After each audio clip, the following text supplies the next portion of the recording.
இறையேசுவில் அன்பானவர்களே, வெளியிலிருந்து மனிதனுக்குள்ளே செல்வது தீட்டுப்படுத்துவதில்லை, மாறாக மனிதனுக்குள்ளே இருந்து வரக்கூடியதுதான் தீட்டுப்படுத்தும். இயற்கையை இறைவன் நமக்கு தந்தார். அவை அனைத்தும் மனித வாழ்வுக்கு உறுதுணையாகத்தான் இருக்கும். ஏனெனில் இறைவன் இயற்கையில் உறைந்திருக்கிறார்.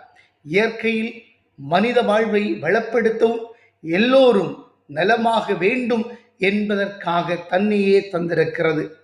ஆனால் மனிதனுக்குள்ளே இருந்து வெளிப்படும் எண்ணங்களும் வார்த்தைகளும் செயல்பாடுகளும் சுயநலம் நிறைந்ததாக, பிறர் வளர்ச்சியில் பொறாமை கொள்ளக்கூடியதாக, பிறர் மனதை வாழ்வை பாதிக்கக்கூடியதாக அமையக்கூடும்.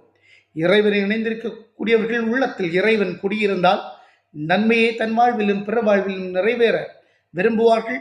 யாரையும் தீட்டுப்படுத்தாது பொது நலமுடன் தன்னை அர்ப்பணிக்க கூடியவர்களாக இருப்பார்கள்.